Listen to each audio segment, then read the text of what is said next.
वो लड़की के बाल पकड़ के ओकरा ई घर से बाहर निकाले खातिर हमार करेजा छटपटाता।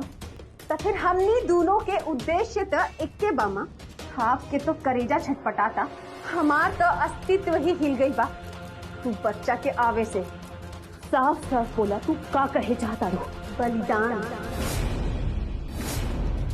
श्यामा, आपकी गांव कहाँ बा? सोनपुर गांव से बानी हम। अच्छा, शादीशुदा बाड़ी? जी। आप दिया पुतो कई होगा?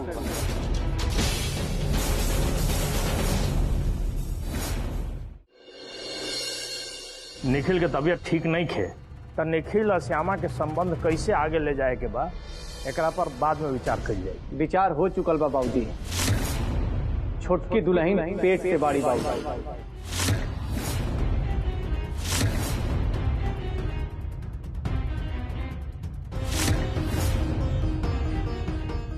रुआ छोटका पुत्र के सुपुत्र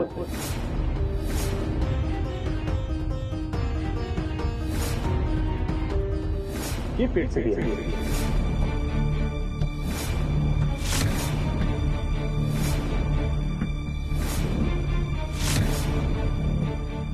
और केकर संतान?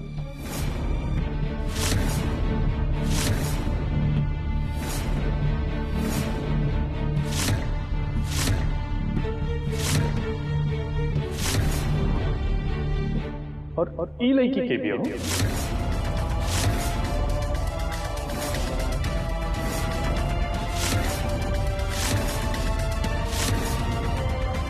जी नमस्ते। नमस्ते। हमार नाम श्यामा बा, आपके घर के नया रसोईया।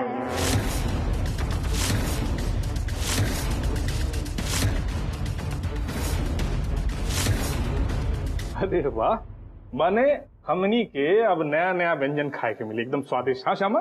जी बिल्कुल, स्वादिष्ट भी, अलग भी, और जे आप सबके फरमाइश होगी उकुल भी। अरे वाह, लेकिन आप बाहर खाए खड़ा बने, भीतर आई।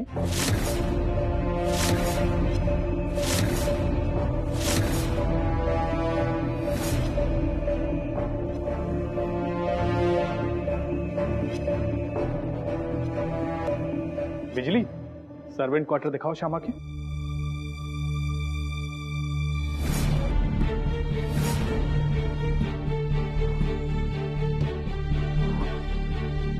खैर, वैसे आप लोग बताएं के प्रेग्नेंट बा, केकर बात होत रहे जा?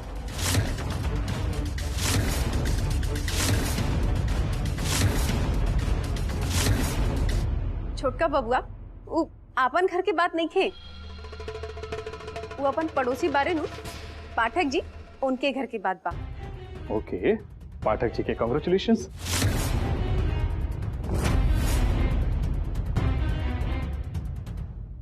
अरे श्यामा, अभी ले वजह क्या करता है?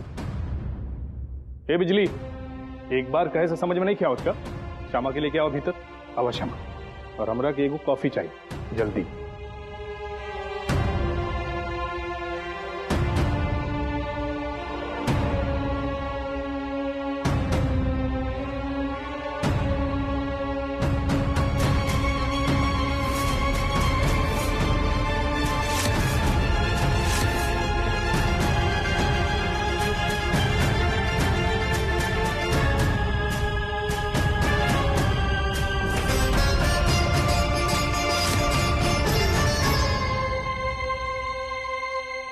जय भोलेनाथ।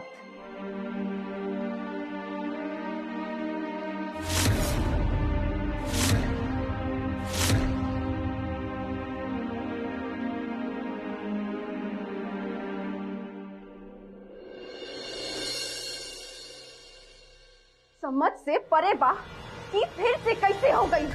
जितना जतन से हम एकरा बाहर निकाले नी, उतने आसानी से ही वापस लौटावे नी। लेकिन ना, हम ऐसा होके देव ना, देर चाहे सवेर, जीत के माया के केवाड़ी ही खटखटावे पड़ी। ख्याली पुलाव मनमय में अच्छा लगेला माया धाम।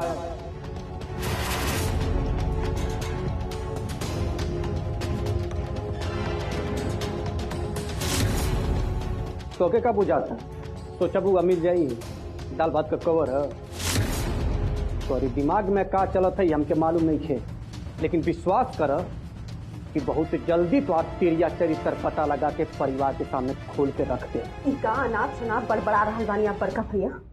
और सच जाने के आपके इतने सब धैले बा तो बेचैन होके से निमन बा कि आप पूछ ली हमरा से हमार मुंह पर। अरे मुँहवे पर तब पूछा था कहा न बतौलू वो दिन परिवार के कि जो मीरा और श्यामा के संग रात का घटना घटल रहे।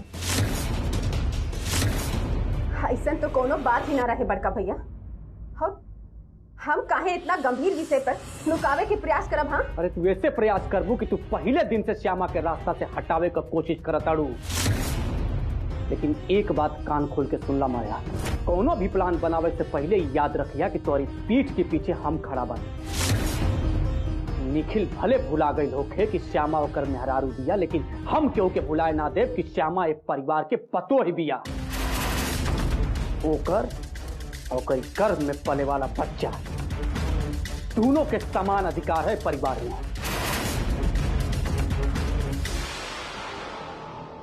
फिर तो पहले आपके पत्ता ही घर से साफ करे के पड़ी बड़का भैया।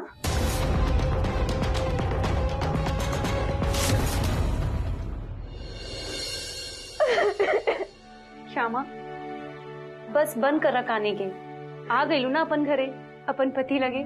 लेकिन का लाभ पड़ती दीदी, कहे खातिर तब पति, लेकिन उनके तो याद ही नहीं थे कि हम उनके पत्नी बने।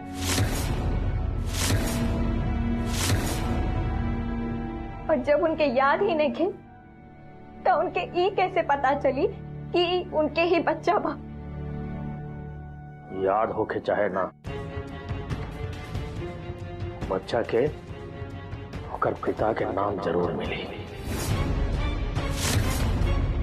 और निखिल झा के संतान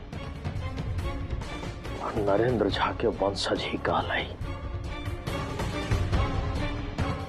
हमरा माफ कर दो छोटकी दुल्हन, जल्दबाजी में हम अपन आपा खो दिले रानी।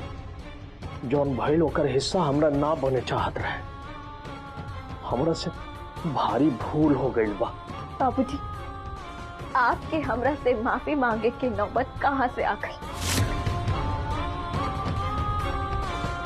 अपन ध्यान रखा, अब बेसी कुछ सोचे के जरूरी नहीं है। अपन स्वास्थ्य छोड़ के तहरा बच्चा के झा खानदान के प्रतिष्ठा और नाम जरूर मिले, और वो हक से। लेकिन का फायदा वैसा नाम से बाबूजी, जेकर पिता के नाम तब मिल जाए, लेकिन ओकर पिता अपन संतान के पहचान ही न पाए।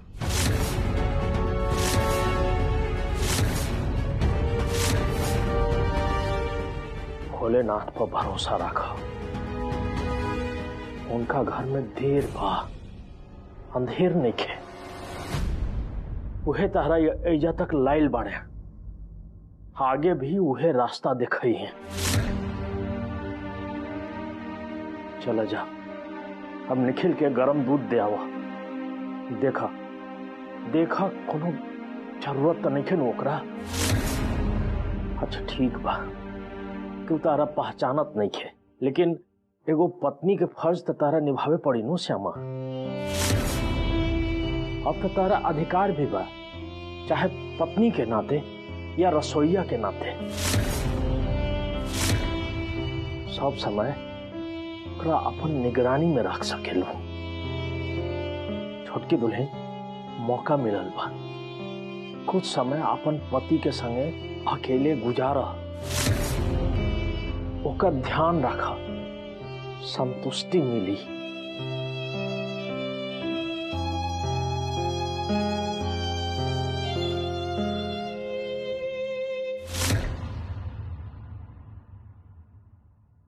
पता न कहाँ विलुप्त हो गई। गर्मा गर्म दूध लाई बानी आपके खातिर, टेबल पे रख दी, पीने बाद में।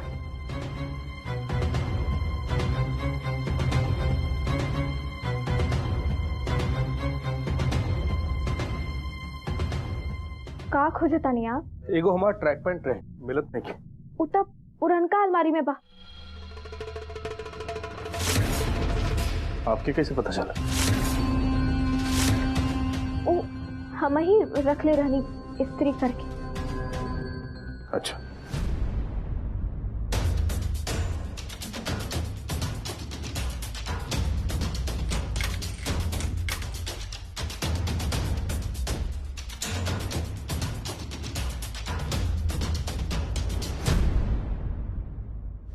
Thank you so much. आप दूध पी ली, अब हम सरिया बितानी। आई एम सॉरी है ना, तू जानकारी के अभाव में पूरा घर बिगाड़ दे नहीं। कोनो बात ना, यह तक काम बा हमार बिगड़ल घर सवारी की। अब जब बिगड़ी तो सवारी की तो पड़ी।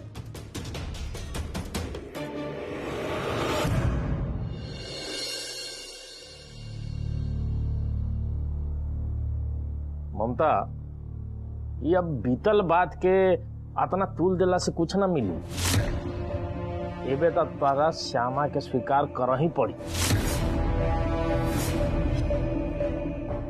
देखो, अतना उठा पटक के बाद कितना खुशी के समय आयल बा अपना घरे। सावन के पहिलका सोमवारी के भोलेनाथ के कृपा से हमनी के दादा दादी बने के खुशी मिलल बा। इतना बड़ खुशी के हमनी के नजरअंदाज करके वो पुरान बात में अटकल बनी जा। अरे अपन निखिल के बच्चा बा, असल मूर के असली सूद भेटाइल बा। बेवजह ओकरा परेशान मत करो, शांति से जिए दो बेचारी के, ख्याल रखो ओकर। ओकरा पति ओकर पहचानत नहीं के। एक बार सोच के देखो कि ओकरा दिल पर का गुजरत हुई। सास माई के जरूरी बा श्यामा के अभी। ऐसे भी पतोह के ख्याल रखल सासे माई के नु काम होला। ममता, का हो, कुछ सुनाई देता हमार बात? ममता,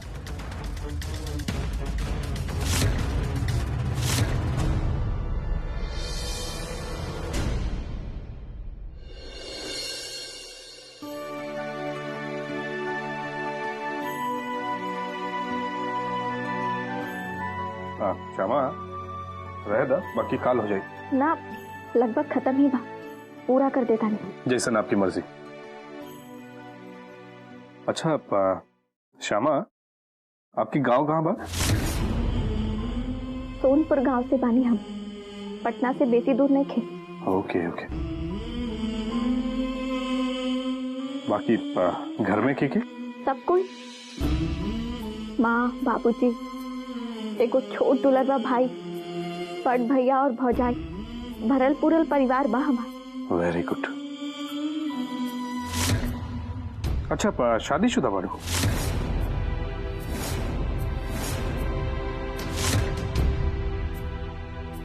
जी। बहुत सुंदर। आप दिया पुतो का हुआ?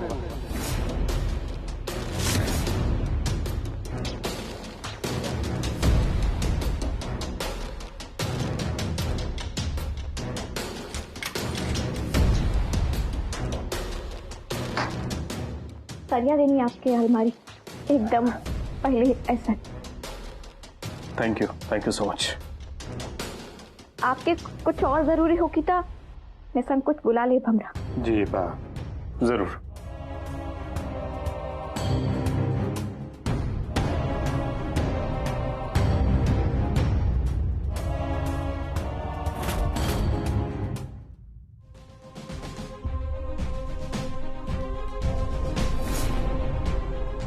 चिड़िया फिर से पास आवे के जाल बुन रहल बिया।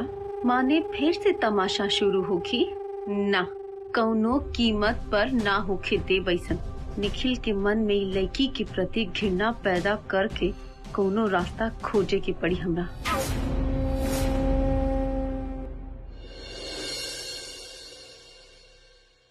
अगर ये काम हो गई ना बाबूजी, थैंक यू। अच्छा, ये आपके कैसे पता चल कि हमारा फेवरेट फूड है? Sorry, I forgot the name. का नाम बता?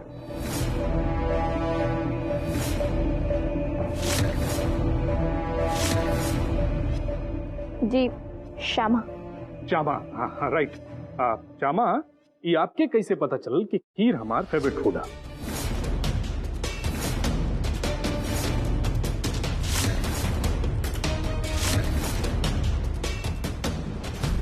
जी आपके माई बतौले रहले। अरे वाह, ई होला माई। माई के अपन लड़का के नीमन बेकार सब मालूम रहेला। Love you. आप जी ये खीर पूरा स्वास्थ्यवर्धक और ताकत से भरपूर बा और अद्भुत भी। वाह शमा, पहले दिन ही आप 100% नंबर से पास हो गए। नहीं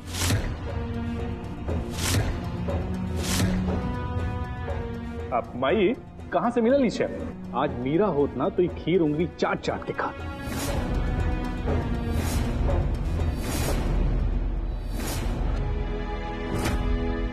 आई होप कि मुंबई शिफ्ट ना होकर रोकी अभी तक। निखिल, हम ही सोचत रहनी है कि अपन जे दोनों नया वाला क्लाइंट बाड़े, मिस्टर मेहरा, मिस्टर बुरारिया, वो लोग के रात में बाहर खाना पर इनविटेशन दे देते नहीं है। ऐसे का हो कि खाना भी हो जाए और डील भी क्रैक हो जाए। बाबूजी, जब इतना नीमन शब्द घर में बा तो बाहर काहे के खींचे बुला ली?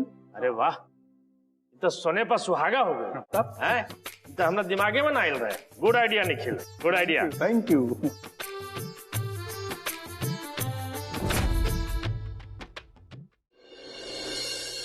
श्यामा जी एक बात ध्यान देवे के बाद, हमारी दोनों क्लाइंट जोन बाड़े इस सावन के बड़ा मान रखेले, तो ई बात पर खास ध्यान देवे के बाद कि मांसाहार के तो सवाले नहीं खे। अब भोजन में प्याज, लहसुन और साग के भी लाग ना होके के चाहिए। बुझाइल नू? जैसन आपके आदेश, निश्चिंत रही। ई कुल सामान पूरा सावन भर घर से दूर ही रही। हाँ श्यामा, चूक के बिल्कुल भी गुंजाइश नहीं है। एक चूक 100 करोड़ के नुकसान, और व्यवहार जाइए अलग से। हाँ श्यामा, सुई भर के भी चूक ना होके की चाहिए। लेकिन निखिल, इतना बड़ जिम्मेदारी एगो नया इंसान के देवल ठीक रहेगा? मतलब अभी तो हमारा मन में ही है बा, बाकी आप लोगों की मर्जी। अगर आप लोगों के तनी भी शक बा कि ई लड़की इतना बड़ बर्डन झेल ना पाई, तो हम कोनो बड़ा रेस्टोरेंट में व्यवस्था कर लेता नहीं। काहे खातिर चूक के सच में गुंजाइश नहीं है। छोटका बबुआ, लड़की के हाथ में स्वाद बा, जरूरी पड़ी तो हम मदद कर दे। हाँ वैसे थैंक यू मध्य भौजी, सब सॉर्टेड।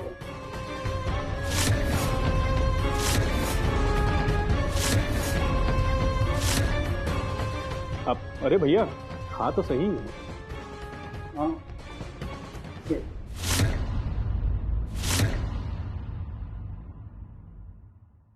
ई त नीमन मौका मिल गई हमरा खातिर। निखिल के नजर में श्यामा के 100% से 0% में बदले के वो झटका में।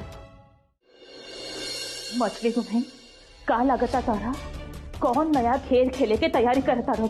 अरे उस श्यामा के हम अपन बेटा से जितना दूर करे की कोशिश करता नहीं, उतना ही तू ओकरा करीब लावे के मौका देता रू। लेकिन काहे खातिर? माँ साचो का आपके ऐसा बुझाता हम उस देहाती लड़की के पास आवे के मौका दे? का मतलब बता हर?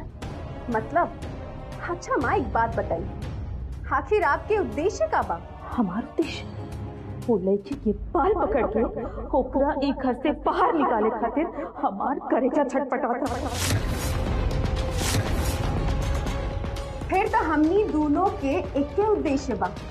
आपके तो करेजा छटपटाता, हमार तो अस्तित्व ही हिल गई बा तू बच्चा के आवे से। मछली तो भाई साफ साफ बोला, तू का कहे चाहता रू? मौका आवे दीमा सब समझ में आ जाई। तब ले महाज्ञानी चाणक्य के कूटनीति अनुसार कौनो कठिन कार्य पूरा करे हेतु 4 कूटनीति के जरूरी पड़ेला। पहला शाम, दूसरा दान, तीसरा दंड और चौथा भेद।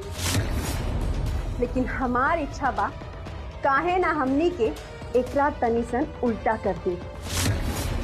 मतलब कि पहला भेद। श्यामा और निखिल के बीच में इतना मतभेद शुरू कर दी कि कब वो दोनों एक ना हो पाई।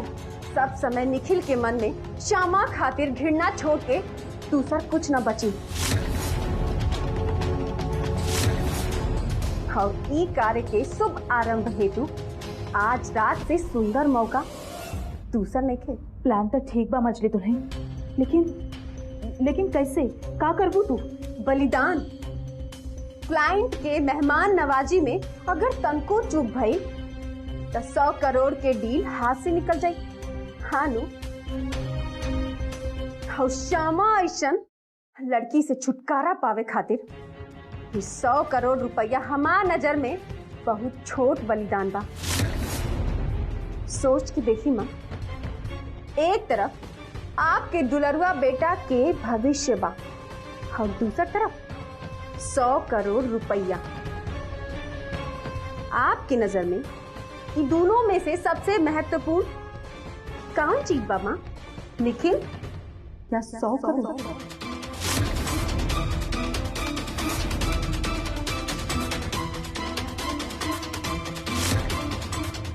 हमार बेटा निखिल के आगे 100 करोड़ की भी कोनो नहीं। Good choice.